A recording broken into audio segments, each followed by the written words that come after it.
Hello friends, welcome to your channel MPRM। आशा करती हूँ कि आप सभी स्वस्थ होंगे, निरंतर अपने एग्जाम की तैयारी कर रहे होंगे। आज हम पढ़ने वाले हैं विद्या सरल अध्ययनमाला से भारत की स्थापत्य कला का इतिहास, जो कि हम 4th सेमेस्टर के लिए कंप्लीट करने वाले हैं। 3rd सेमेस्टर के लिए हम कंप्लीट कर चुके थे, अब हम 4th सेमेस्टर के लिए कंप्लीट करेंगे। तो पहले हम देखते हैं हमारी 4th सेमेस्टर में कौन कौन सी यूनिट है, क्योंकि ये वाली जो बुक है ये 3rd यूनिट और 4th यूनिट, 3rd सेमेस्टर और जो 4th सेमेस्टर है उन दोनों के लिए ही ये बुक होती है। तो हमें सिर्फ इसके सिलेबस के अकॉर्डिंग इसको सॉल्व करना है। तो पहले हम देखते हैं इसका सिलेबस। देखिए, जो पहली यूनिट है जो कि आज हम कंप्लीट करने वाले हैं, इसमें हम द्रविड़ शैली, पल्लव शैली के मंदिर, महेंद्र शैली, मंडप नरेंद्र सिंह, महाबलीपुरम के रथ मंदिर, राज सिंह शैली जिसमें कांजीवरम का कैलाश मंदिर, कांजीवरम का वैकुंठ पेरुमल मंदिर, चालुक्य शैली के मंदिर ऐहोल का मंदिर, पट्टकल का विरूपाक्ष मंदिर, चालुक्य शैली के तंजावुर के बृहदेश्वर का मंदिर और राष्ट्रकूट शैली में स्थित एलोरा के कैलाश मंदिर को कंप्लीट करना है। ये हमारा सिलेबस है। इसके जो बहुत सारा टॉपिक है इसको हम 3rd सेमेस्टर में कंप्लीट कर चुके हैं। तो यदि आपको अभी तक नहीं पता है तो प्लीज आप 3rd सेमेस्टर में जाके इसकी बुक्स जो प्लेलिस्ट दी गई है उससे आप इसको पढ़ सकते हैं। अब हम इसमें जो अभी यूनिट हम 4th सेमेस्टर में जो पढ़ने वाले हैं वो देखो हम क्या पढ़ेंगे इसमें। आज हम पढ़ेंगे इसके अंतर्गत ये उत्तर भारतीय क्षेत्रीय मंदिर स्थापत्य कला में उड़ीसा, खजुराहो, चालुक्य, सोलंकी, राजपूताना, परमार शैली को पढ़ेंगे और दक्षिण भारत में जो स्थित है उसको भी हम इसके अंतर्गत कंप्लीट करने वाले हैं। तो उत्तर भारत की क्षेत्रीय स्थापत्य कला में राजपूत, उड़ीसा, खजुराहो, चालुक्य, सोलंकी, परमार शैली को हम कंप्लीट करेंगे। इसमें पहले पढ़ेंगे हम उत्तर गुप्तकालीन स्थापत्य कला की क्षेत्रीय प्रवृत्तियों पर प्रकाश डालिए। खजुराहो मंदिर के तल विन्यास एवं वास्तु का विवेचन कीजिए। एक एक टॉपिक को एक एक वीडियो में कंप्लीट करेंगे। तो चलिए फ्रेंड्स स्टार्ट करते हैं। यदि फ्रेंड्स आप हमारे चैनल पर नए हैं, अभी चैनल सब्सक्राइब नहीं किया है तो प्लीज वीडियो को लाइक कीजिए, कमेंट कीजिए, चैनल को सब्सक्राइब कीजिए, अपने प्यारे प्यारे फ्रेंड्स के साथ वीडियो को शेयर कीजिए। यदि आपको चाहिए इसकी PDF तो आपके स्क्रीन पर दिख रहा होगा एक QR कोड, उस पर करना है 49 का पेमेंट और हमारा नंबर है 9826091601 पर हमें स्क्रीनशॉट भेजना है। व्हाट्सएप नंबर है, तो आपके लिए PDF मिल जाएगी चारों सब्जेक्ट की। तो चलिए स्टार्ट करते हैं हमारा आज का टॉपिक। अब यदि आप हमें कमेंट करने वाले हैं कि इस वाली जो पहली यूनिट दी गई है इसमें उड़ीसा, खजुराहो, चालुक्य, सोलंकी, राजपूत या परमार शैली नहीं है, तो प्लीज आपके लिए पेपर भी डाल दिया गया है। किस पर? जो शॉर्ट्स वगैरह होते हैं उस पर इसका जो पेपर है वो डाल दिया गया। उसमें खजुराहो की मंदिर और उड़ीसा के मंदिर पूछे गए हैं, इसलिए आज हम इसको कंप्लीट करने वाले, क्योंकि एग्जाम हो चुका है इसका मेरा। तो मैंने पता है खजुराहो और उड़ीसा के क्वेश्चन आए थे, राजपूत वाले जो मंदिर है उनके भी क्वेश्चन आए थे, इसलिए इस वाली यूनिट को हम कर रहे हैं। तो चलिए पहले हम देखते हैं इसके क्वेश्चन। जैसे हम उत्तर गुप्तकालीन स्थापत्य की क्षेत्रीय प्रवृत्तियों पर प्रकाश डालेंगे, खजुराहो मंदिर के तल विन्यास, वास्तु का विवेचन करेंगे। ये सारे क्वेश्चन अभी हमने ऊपर पढ़े थे। तो चलिए हम पहले देखते हैं हमारे कौन से जो उत्तर भारतीय उड़ीसा खजुराहो मंदिर स्थापत्य है उनको पढ़ेंगे। पहले आती है इसकी प्रस्तावना। उत्तर भारत में 10वीं शताब्दी तक निर्मित स्थापत्य कला के प्रतीक मंदिरों के अवशेष मात्र ही रह गए हैं। मुस्लिम आक्रमणों से कतिपय मंदिर ही शेष बचे हैं। अधिकांश या तो ध्वस्त हो गए हैं या उन्हें मंदिरों में परिवर्तित कर दिया गया है। कालांतर में अवशिष्ट मंदिरों का जीर्णोद्धार करके उनको मूल स्वरूप देने का प्रयत्न किया गया है। गुप्त काल में निर्मित मंदिरों के ध्वंसावशेष अधिकांशतः पश्चिम भारत में उपलब्ध हैं। इनकी एक सी सामान्य शैली है। इनके स्तंभ अलंकृत होते हैं, प्रवेश द्वार घंटियों के आकार के होते हैं, उन पर पौराणिक आकृतियां उकेरी जाती हैं। गुप्तकालीन मंदिरों के आकार छोटे होते हैं तथा उनकी छत समतल होती है। इनके शिखर का अभाव होता है इनमें। जैसे हमारा जो नचना कुठार झांसी के निकट स्थित देवगढ़ का मंदिर है, यह सर्वश्रेष्ठ मंदिरों में आते हैं। उत्तर भारत में मंदिर स्थापत्य का विकास पूर्व मध्यकाल में ही हुआ था।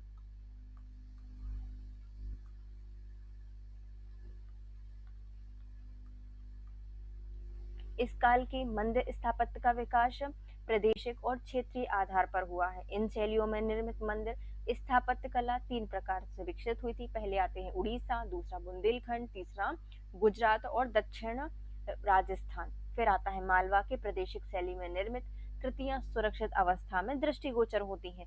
इन तीन प्रमुख प्रादेशिक शैली के अतिरिक्त कश्मीर की विशिष्ट शैली भी है। इसमें निर्मित मंदिर में पश्चिमी वास्तुकला का प्रभाव स्पष्ट रूप से दिखाई देता है। कश्मीर के प्रारंभिक मंदिरों में 8वीं शताब्दी में निर्मित मार्तंड का सूर्य मंदिर प्रसिद्ध है। इस काल में 650 से 1200 में उत्तर भारत में निर्मित मंदिर आर्य शैली में माने जाते हैं। कैसे हैं? आर्य शैली में बने हुए हैं, जिनका प्रादेशिक शैली के आधार पर वर्गीकरण किया गया है। उत्तर भारत है, इस काल में अनेक राजपूत वंशों के राज्य रहे हैं। राजपूत नरेशों द्वारा इन मंदिरों का निर्माण में योगदान देकर इनका शिलालेखीय प्रमाण वर्तमान में उपलब्ध होते हैं। इन अभिलेखों में मंदिर निर्माण की तिथि होती है, निर्माणकर्ता होते हैं और स्थापित देवता की स्तुति शिलालेखों पर उत्कीर्ण की जाती है। इन शिलालेखों पर इतिहास के स्रोत के रूप में भी प्रयोग किया जाता है। तो सबसे पहले आता है हमारा उड़ीसा का मंदिर। उत्तर भारत में निर्मित मंदिर नागर या आर्य स्थापत्य कला के कहलाते हैं। यही शैली कतिपय प्रादेशिक अंतर के साथ प्रादेशिक तथा क्षेत्रीय शैली कहलाने लगती है। उड़ीसा क्षेत्र का विकास मुख्यतः 10वीं से 13वीं शताब्दी में हुआ है।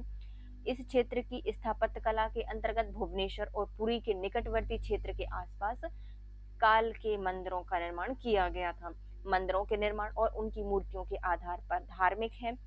उड़ीसा मंदिर स्थापत्य कला की विशिष्टता वहां के श्री मंदिर विमान के आकार का है। जो श्री मंदिर का विमान के आकार का है, स्तंभ युक्त सभा मंडप होता है। नट मंदिर और भोग मंदिर के विभिन्न भागों के निर्माण में दृष्टिगोचर होता है। मुख्य मंदिर की परिधि में यह भाग बने हुए हैं।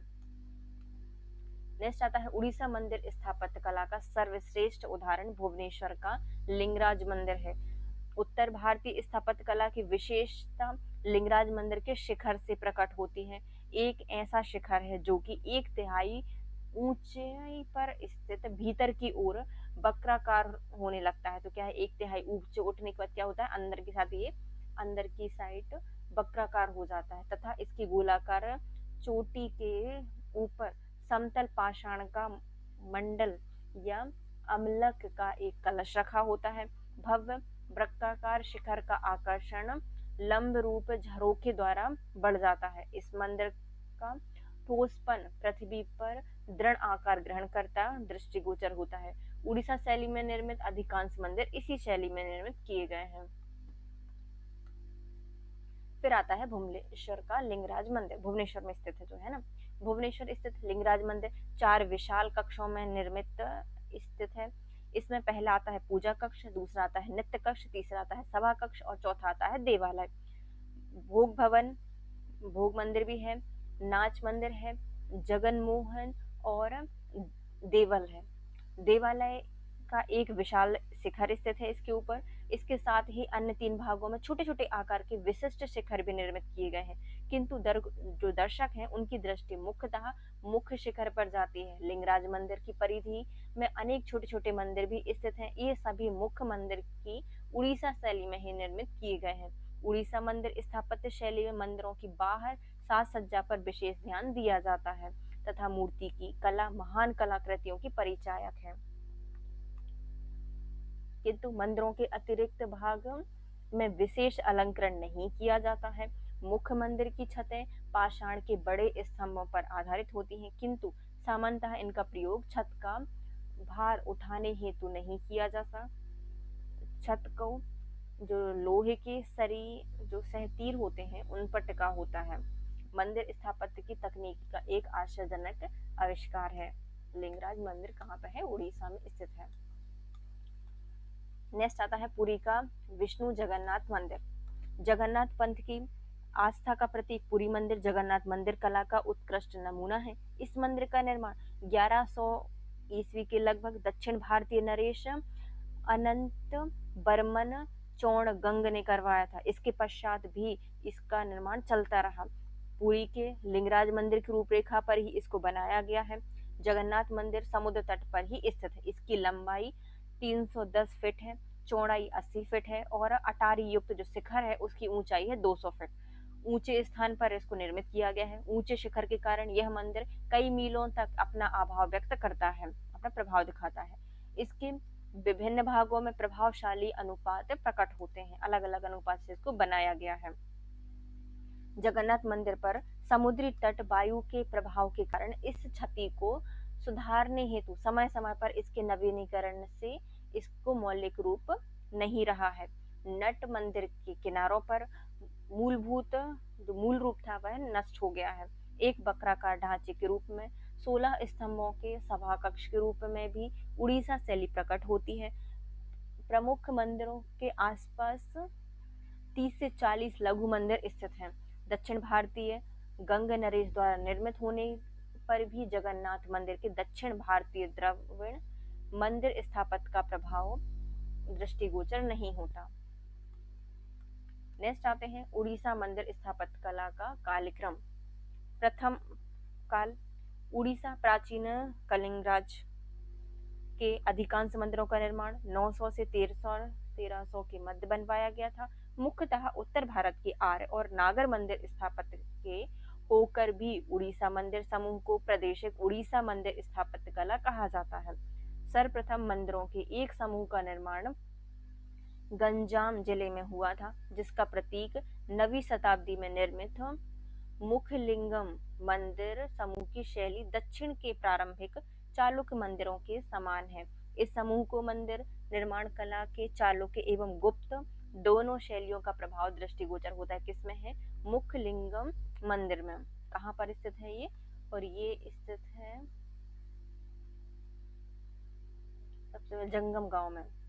नेक्स्ट आता है 750 से 900 ईस्वी तक निर्मित मंदिरों के अन्य उदाहरण भुवनेश्वर स्थित परशुराम मंदिर और बाताल देउल में है। जगन मोहन मंदिर का निर्माण भी इसी काल में किया गया था। इन मंदिरों के निर्माण में चालुक्य दक्षिण भारत शैली में मात्र पत्थरों के बड़े टुकड़ों का प्रयोग किया गया था। नेक्स्ट आता है दूसरा काल, जिसको माना जाता है 900 से 1100 ईस्वी तक। इस काल में निर्मित भुवनेश्वर के सीमांत पर स्थित मुक्तेश्वर मंदिर, जिसको 975 में बनाया था। पुरी स्थित लिंगराज मंदिर 1000 ईस्वी में बना था और जगन्नाथ मंदिर 1100 ईस्वी में बना है। ये दूसरे काल के अंतर्गत आते हैं। नेक्स्ट आता है तीसरा काल। इसमें 1100 से 1250 ईस्वी तक रहा है। उड़ीसा शैली में तृतीय काल में मंदिर स्थापत्य कला का पूर्ण विकास हो गया था। भुवनेश्वर स्थित जो प्रसिद्ध लिंगराज और जो अन्य दर्जनों मंदिर हैं उनका निर्माण भी इसी काल में किया गया है। इस काल में निर्मित अन्य मंदिरों में वासुदेव मंदिर, राजरानी मंदिर, जगन मोहन मंदिर आदि आते हैं। इन मंदिरों के शिखर निर्माण विधि और सजावट का विकास एक नई शैली खजुराहो शैली के रूप में किया गया है। फिर आता है कोणार्क का सूर्य मंदिर। उड़ीसा मंदिर स्थापत्य कला की सफलता का सर्वश्रेष्ठ उदाहरण कोणार्क का सूर्य मंदिर है, जो कि 1238 से 1263 में बना था। काल चैत्य के नाम से प्रसिद्ध कोणार्क मंदिर यद्यपि अधूरा है, किंतु यह तत्कालीन भारतीय श्रेष्ठ वास्तुकलाविदों के सबसे सुंदर वास्तुकलात्मक प्रयासों में से एक है। पहियों वाले रथ की आकृति में सूर्य के 7 घोड़े द्वारा इसको खींचे जाने वाले पैगोडा की आकृति पर यह मंदिर एक श्रेष्ठ कृति है। अनेक भारतीय मंदिरों में दंपति के दृढ़ आलिंगन और संभोगरत मैथुन मूर्ति उत्कृत मिलती है, किंतु कोणार्क में उत्कीर्ण इस प्रकार की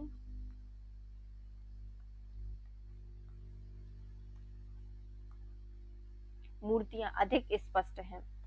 मंदिरों के यौन संबंधी रहस्यवाद के कई स्पष्टीकरण दिए गए हैं, किंतु इनमें से कोई संदेह नहीं है कि कोणार्क का सूर्य मंदिर है एक तांत्रिक संप्रदाय का एक केंद्र था।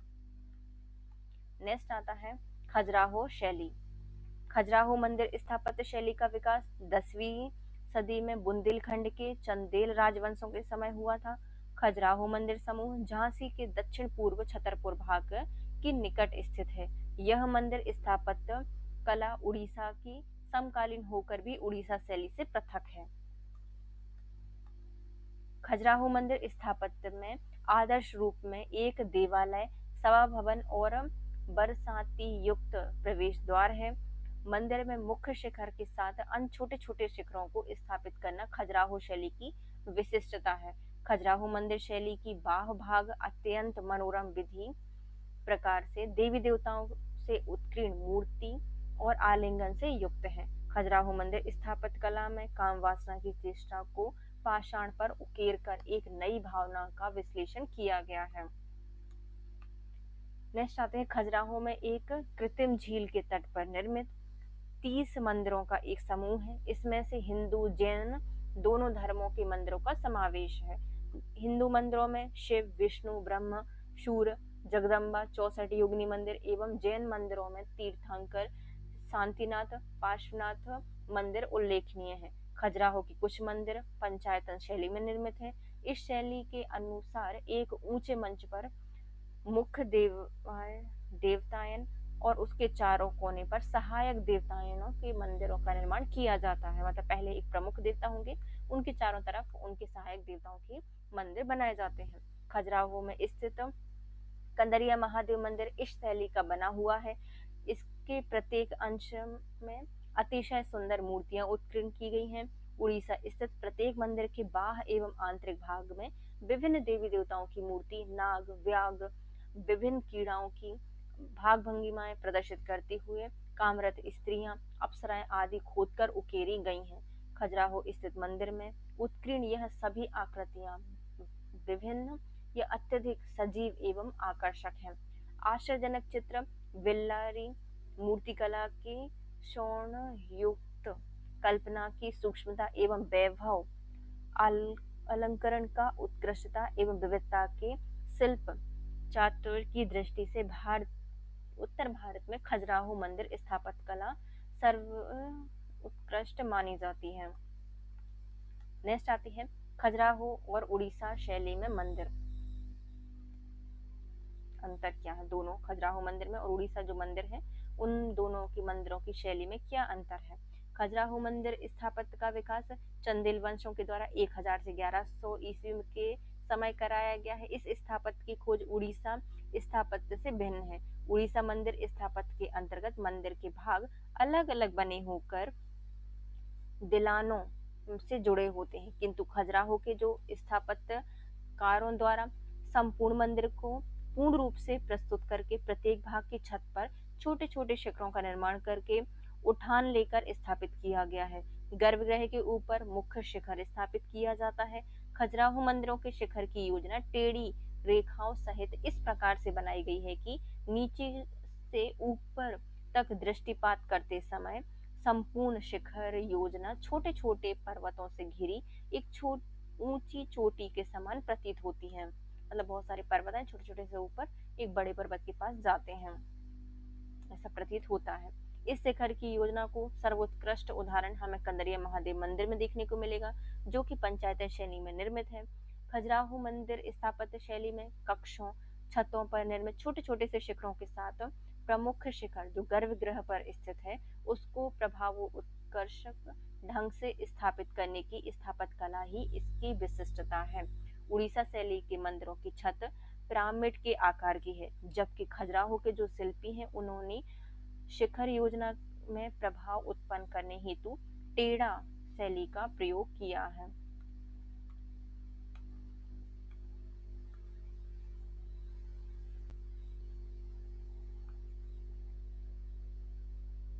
फिर आते हैं, उत्तर भारत की अन्य स्थापत्य कला के समान ही खजुराहो मंदिरों की मूर्तियां और अन्य शिल्प कलाकृतियों को भी उत्कीर्ण किया गया है, इनको खोदकर बनाया गया है। खजुराहो मंदिर स्थापत्य शैली में उड़ीसा के विपरीत मंदिरों को मूर्ति उत्कीर्ण करके भीतर और बाहर दोनों ओर से सुसज्जित किया गया है। खजुराहो की शिल्पकला में उड़ीसा शैली में उत्कीर्ण मूर्तियों के ठोसपन और पौरुष का अभाव है, किंतु मूर्तियों की पच्चीकारी में शोभा युक्त जीवित प्रतीत होने वाली आकृति प्रदान कर सजीव एवं आकर्षक बनाया गया है। नेक्स्ट आता है, चालुक्य, सोलंकी, गुर्जर प्रतिहार, परमार मंदिर स्थापत्य।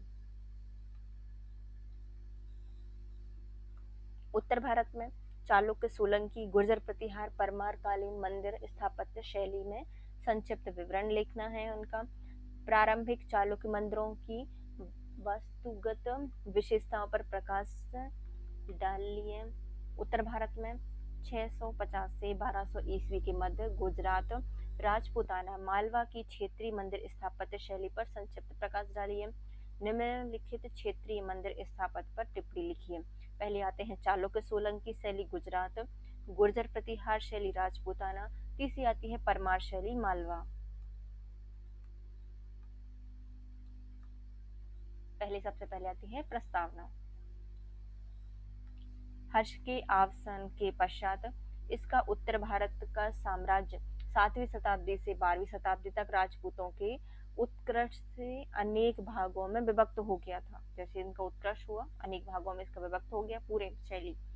उत्तर गुप्तकालीन मंदिर स्थापत्य शैली उत्तर भारत में नागर शैली में विकसित हो गई, परंतु पृथक्करण, अलगाव और विभेद में राजपूत युग में मंदिर स्थापत्य का भी पृथक्करण राजपूत वंशीय प्रभाव से हो गया। 650 से 1200 तक अनेक राजपूत वंशों का उदय हुआ और यह वंश जो परस्पर संघर्ष वगैरह थे इससे लुप्त भी होते गए। इस युग में गुजरात क्षेत्र में चालुक्य सोलंकी, राजस्थान में जो कन्नौज है वहां पर गुर्जर प्रतिहार, मालवा में परमार राजवंशीय राज स्थापित हो गया। राजपूत युग में स्थापत्य शैली का विकास क्षेत्रीय आधार पर होने लगा। राजपूत शासकों ने अपने क्षेत्र में अनेक मंदिरों का निर्माण कराया, किंतु उत्तर भारत की नागर शैली में इन क्षेत्रों के क्षेत्रीकरण के कारण मंदिर स्थापत्य शैली भी प्रभावित हो गई। क्षेत्रीयता एवं प्रादेशिक शैली में विकसित मंदिर स्थापत्य कला भी क्रमशः चालुक्य सोलंकी गुजरात, गुर्जर प्रतिहार राजपूताना, परमार मालवा के नाम से प्रतिष्ठित हो गई। वस्तुतः 650 से 1200 ईस्वी में उत्तर भारत में विकसित आर्य शैली और नागर शैली की आधारभूत संरचना के आधार पर ही यह क्षेत्रीय तथा प्रादेशिक शैलियां विकसित हुई थीं।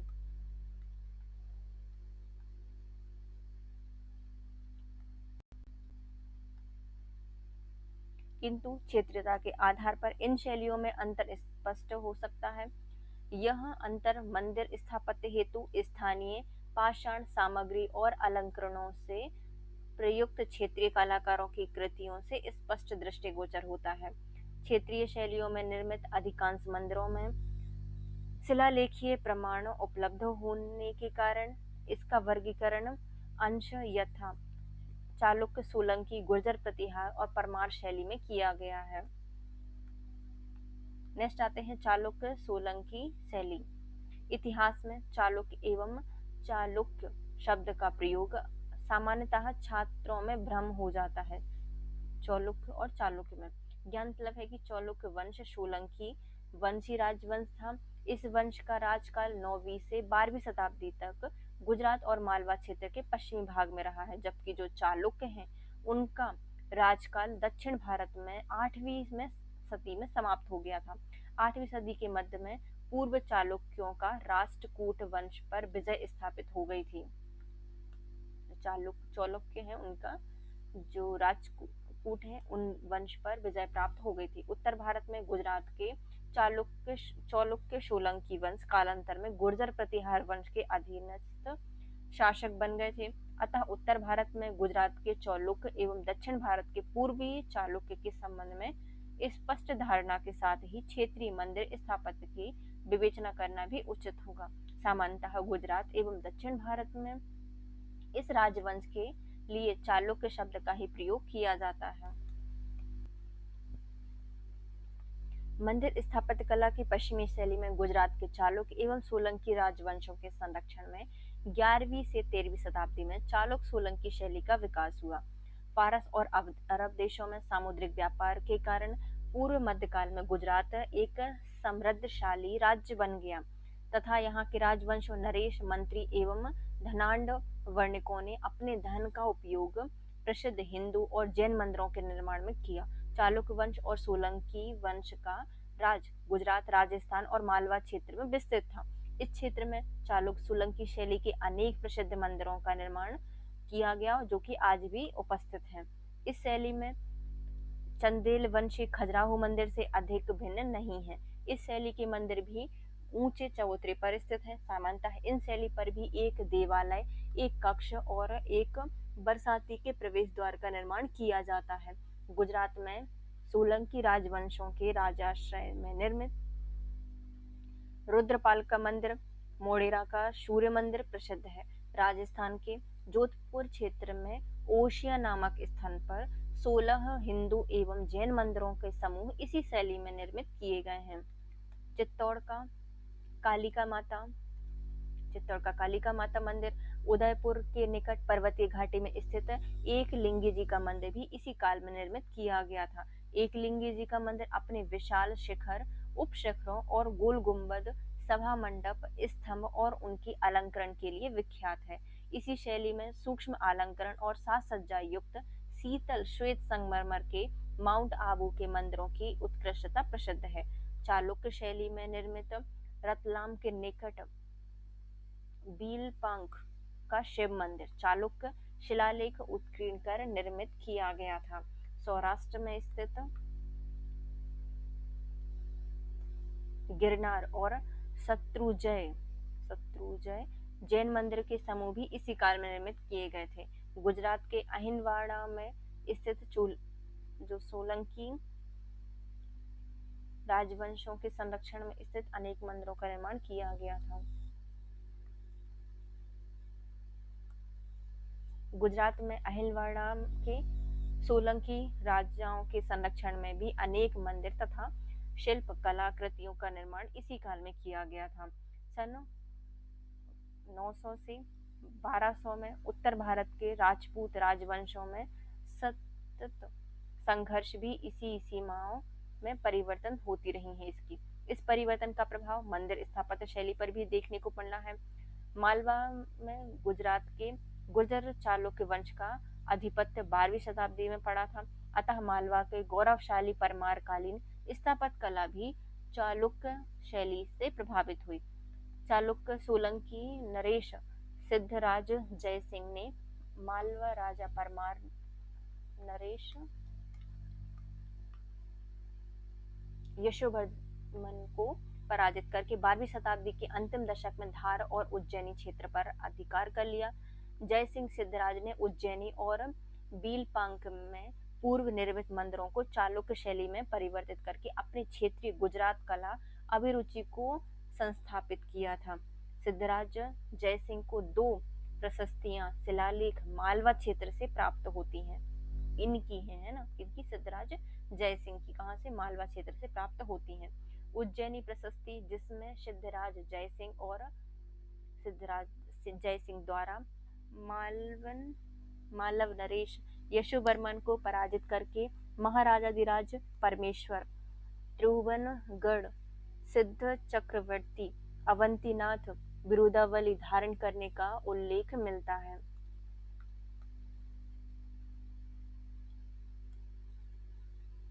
किंतु बीलपांक रतलाम जिला इंदौर रतलाम सड़क मार्ग पर रतलाम से 16 किलोमीटर दूर पर स्थित है। इससे प्राप्त सिद्धराज जयसिंह की प्रशस्ति से उनकी काव्यात्मक प्रशंसा कर बीलपांक महादेव मंदिर के पुनर्निर्माण एवं जीर्णोद्धार का उल्लेख संवत 1198 में किया गया है।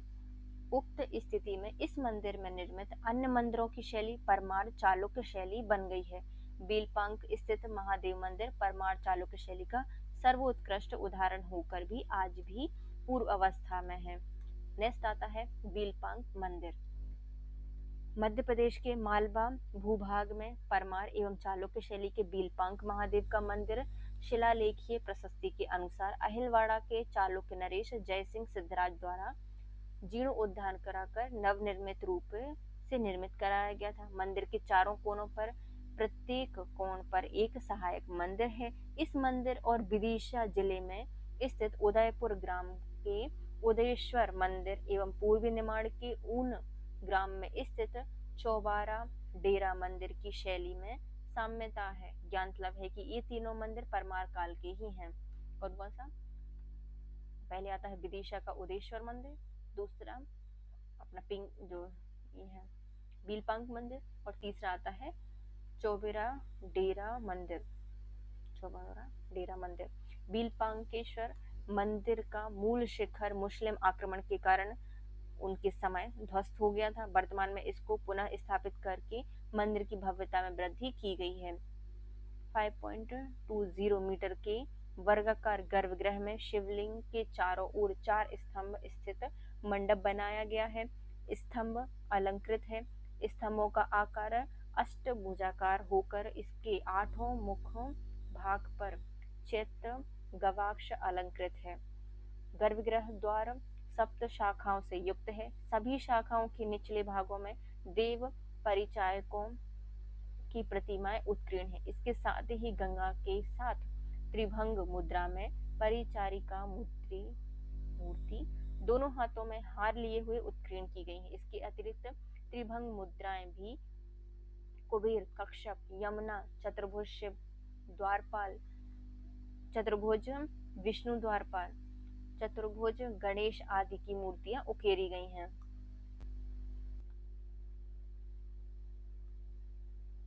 अंतराल की दक्षिण दीवार पर चालुक्य नरेश सिद्धराज जयसिंह का विक्रम संवत 1198 में उत्कीर्ण शिलालेख लगा हुआ है। मंदिर है उसका सभा मंडप अत्यंत भव्य है। इसका आकर्षण उत्कृष्ट स्तंभ है। सभा मंडप के सम्मुख अर्धमंडप है जो कि 6 छोटे स्तंभों पर अवस्थित है। उपयुक्त विवरण से स्पष्ट होता है कि परमार चालुक्य मंदिर स्थापत्य कला का मध्य प्रदेश में उपलब्ध एकमात्र बीलपांक मंदिर शिल्प एवं मंदिर स्थापत्य कला की दृष्टि से एक भव्य कृति है। नेक्स्ट आते हैं चालुक्य मंदिर स्थापत्य के अंतर्गत गुजरात में अहिलवाड़ एवं राजस्थान में आबू पर्वत पर कई भव्य जैन मंदिरों का निर्माण किया गया है। गुजरात स्थित मेहरखाना जिले का मोडेरा स्थित सूर्य मंदिर भी इसी शैली का प्रतीक है। आबू पर्वत पर दिलवाड़ा स्थित बिमल शाह और तेजपाल के जैन मंदिर संगमरमर से निर्मित गुर्जर प्रतिहार शैली पर विकसित रूप होकर चालुक्य शैली के प्रतीक हैं। दोनों मंदिर संगमरमर पर बारीक अलंकरण, नक्काशी और अलंकृत प्रवेश द्वार एवं उत्कीर्ण स्तंभों के आकर्षण नमूने हैं। सोमनाथ का मंदिर भी इसी काल में बनाया गया था, जिसको मुस्लिम आक्रमणकारियों द्वारा ध्वस्त कर दिया गया।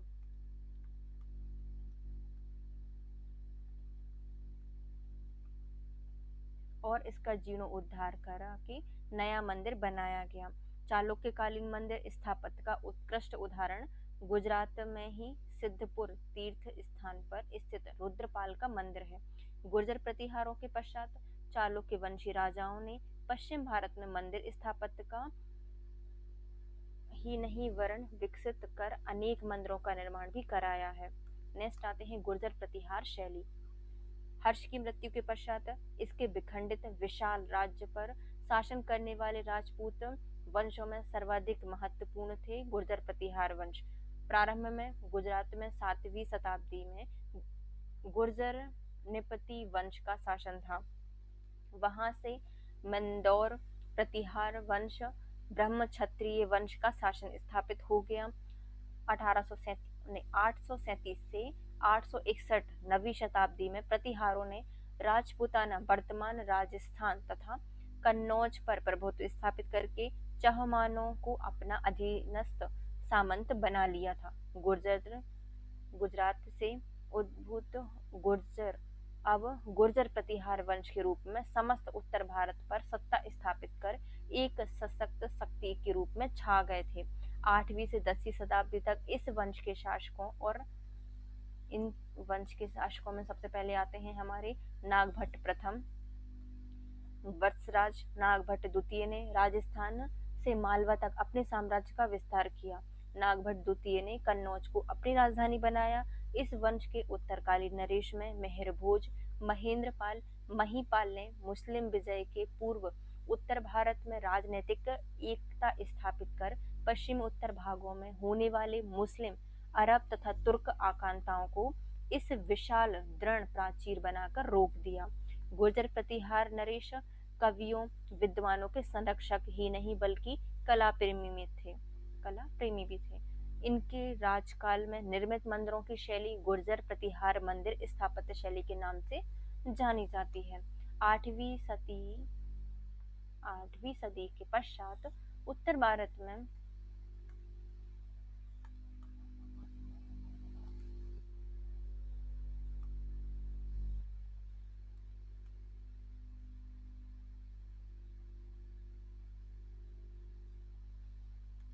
गुर्जर प्रतिहार नरेश कवियों विद्वानों के संरक्षक ही नहीं बल्कि कला प्रेमी भी थे। इनके राजकाल में निर्मित मंदिरों की शैली को गुर्जर प्रतिहार मंदिर स्थापत्य शैली के नाम से जाना जाता है। नेक्स्ट आते हैं 8वीं सदी के पश्चात उत्तर भारत में मंदिर स्थापत्य के क्षेत्र में क्रांति उत्पन्न हो गई। इसका श्रेय गुर्जर प्रतिहार वंश को ही जाता है। इस काल में उत्तरी भारत की मंदिर स्थापत्य कला विकसित होकर पूर्व पूर्ण एवं आकर्षक हो गई थी। नेक्स्ट आते हैं गुर्जर प्रतिहार शैली के मंदिर राजस्थान ग्वालियर भूभाग में निर्मित किए गए थे। कालांतर में इस शैली के आधार पर ही 10वीं से 12वीं सदी में उत्तर भारत में अनेक प्रसिद्ध मंदिरों का निर्माण किया गया। गुर्जर प्रतिहार वंश के नरेश में मेहर भोज का साम्राज्य विशाल क्षेत्र में व्याप्त था। मेहर भोज के ग्वालियर शिलालेख में उनकी ख्याति का वर्णन एक ग्वालियर किले पर स्थित चतुर्भुज मंदिर निर्माण का उल्लेख किया गया है। ग्वालियर क्षेत्र में ही गुर्जर प्रतिहारों के काल में ग्वालियर से 20 किलोमीटर दूर स्थित अमरोल और गुना जिले में स्थित इंधार एवं विदिशा में स्थित बड़ौर एवं ग्यारसपुर के मंदिरों का निर्माण किया था। तो इनके द्वारा क्या क्या कराया गया है? ग्वालियर के पास अमरोल में, गुना में स्थित इंद्रधार में, विदिशा में स्थित बडोर और ग्यारसपुर में मंदिर बनवाए गए हैं। ग्वालियर का तेली का मंदिर भी इसी काल में निर्मित किया गया था। कन्नौज में कई मंदिरों का निर्माण गुर्जर प्रतिहार शैली में किया गया है। प्रतिहारों के समय मुस्लिम आक्रमणों से देश सुरक्षा के लिए राजस्थान में कई किले, परकोटे, बुर्जों का निर्माण कराया गया था। उत्तर भारत में आर्य प्रणाली और नागर शैली के विकास का श्रेय गुर्जर प्रतिहारों को ही जाता है। कालांतर में राजस्थान में आबू में इस शैली का अनुकरण करके बिमल शाह और तेजपाल ने जैन मंदिरों का निर्माण भी 10वीं से 12वीं शताब्दी में कराना प्रारंभ कर दिया। नेक्स्ट आते हैं गुर्जर प्रतिहार शैली के अनेक मंदिर 12वीं सदी में मुस्लिम आक्रांताओं द्वारा ध्वस्त कर दिए गए और कतिपय मंदिरों को छोड़कर अब उनके ध्वंस अवशेष ही उपलब्ध है। किंतु उत्तर भारत में मंदिर स्थापत्य शैली में क्रांति उत्पन्न कर दी गई। उसको गतिमान करने का श्रेय गुर्जर प्रतिहार मंदिर स्थापत्य कला को ही जाता है।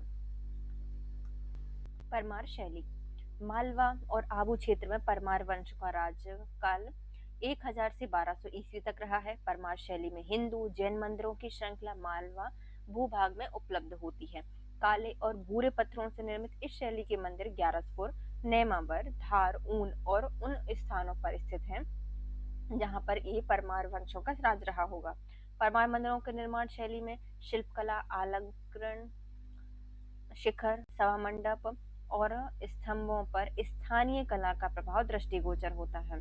हिंदू मंदिरों की श्रृंखला में मालवांचल में प्रतिष्ठित परमारकालीन मंदिर भी उल्लेखनीय है, जिसमें आते हैं सिद्धनाथ, नेमावर, ऊन स्थित जैन एवं हिंदू मंदिरों का समूह।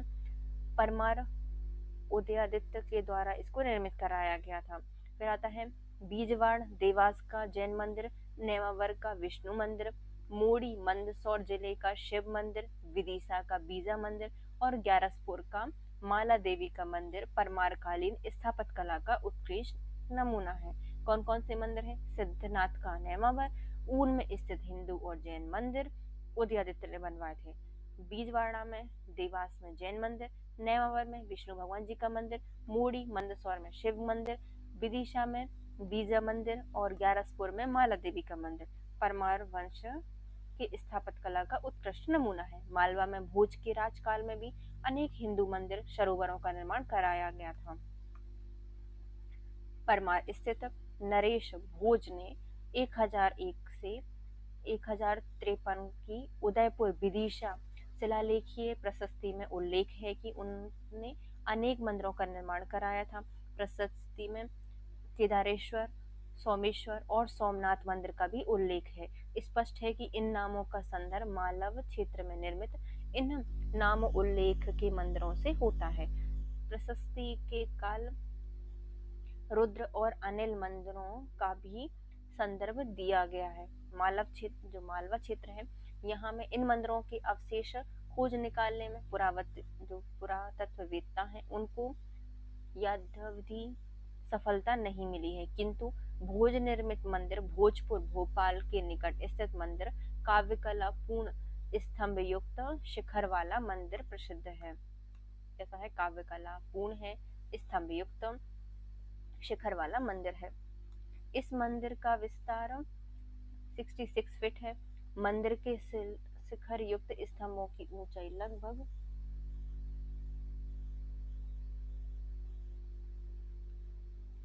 44 फीट है। प्रवेश द्वार के ऊपरी भाग पर अलंकृत सुंदर चित्र और नराकृतियां उकेरी गई हैं। गर्भगृह में उच्च वेदी पर विशाल भूरे पत्थर का चिकनाई लिए लगभग 8 फीट का शिवलिंग स्थापित किया गया है। परमार काल में ही निर्मित उक्त मंदिरों के वायव्य में कुछ ही दूर पर एक देवालय के भग्नावशेष और पाषाण खंड दृष्टिगोचर होते हैं। इसी स्थल के निकट एक परमारकालीन अपूर्ण जैनालय है, जिसमें आदिनाथ की खड़ी 20 फीट ऊंची प्रतिमा है। इनके दोनों ओर पार्श्वनाथ और इंद्र की प्रतिमाएं परमारकालीन शिल्प की दृष्टि से महत्वपूर्ण हैं। नेक्स्ट आते हैं प्रबंध चिंतामणि नामक ग्रंथ में उल्लेख है कि भोज ने धारा नगरी वर्तमान धार का नव निर्माण कर इसको राजधानी बनाया था। भोज ने अपने राज्य एवं धारा नगरी में अनेक निर्माण कराए थे। स्वयं शैव होकर भी भोज ने उदार वृत्ति का परिचय देते हुए जैन मंदिरों का निर्माण किया और उसको प्रोत्साहन दिया। भोज ने धारा नगरी में जिन भवनों और मंदिरों का निर्माण कराया था, उनमें सबसे उल्लेखनीय है सरस्वती मंदिर भोजशाला। इसका निर्माण पाठशाला और सरस्वती आराधना मंदिर के रूप में किया गया था। भोजशाला की फर्श की शिलालेखों पर तत्कालीन लिपि के उत्कीर्ण अक्षर जो कि विशीर्ण या घिस गए हैं, इसका प्रत्यक्ष प्रमाण है कि भोजशाला में 2 नागबंध देवनागरी वर्णमाला के अक्षर और धातु प्रत्ययमाला उत्कीर्ण है। भोजशाला से ही उसके उत्तराधिकारी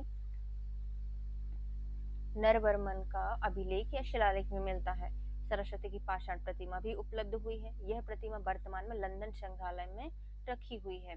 परिजात मंजरी नाटिका में उल्लेखित सरस्वती मंदिर का स्थान वर्तमान में भोजशाला ही है। भोजशाला में उपलब्ध सरस्वती प्रतिमा की शिल्पकला से साम्यता रखती हुई है। धार के देवी सागर में पार्वती की एक प्रतिमा पुरातत्वीय सर्वेक्षण के समय सन 1952 में पुरातत्ववेत्ता डॉक्टर हरिहर विठल त्रिवेदी ने खोज निकाली थी। इसकी पादपीठ पर उत्कीर्ण लेख के अनुसार यह सन 1081 में भोजकालीन है। वर्तमान में यह धार के पुरातत्व संग्रहालय में इस काल की अन्य प्रतिमाओं के साथ भोजकालीन स्थापत्य कला के वैभव के रूप में संग्रहित की गई है। परमारकालीन मंदिर स्थापत्य की प्रगति भोज तक ही सीमित नहीं रही है। उनके वंशजों ने भी, उदाहरण के लिए उदयादित्य ने विदिशा जिले में उदयपुर नामक स्थान पर स्थापना करके प्रसिद्ध उदेश्वर या नीलकंठ मंदिर का निर्माण कराया है। यह मंदिर परमार मंदिर स्थापत्य की एक उत्कृष्ट कृति है तथा सौभाग्य से मुस्लिम आक्रांताओं से सुरक्षित अक्षत रूप में आज भी विद्यमान है।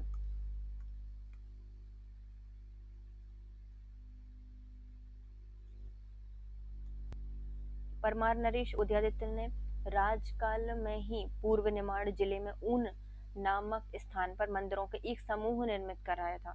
इन समूह में जैन और हिंदू मंदिरों का एक ऐसा समूह है कि उनको छोटा खजुराहो संबोधित किया जाता है।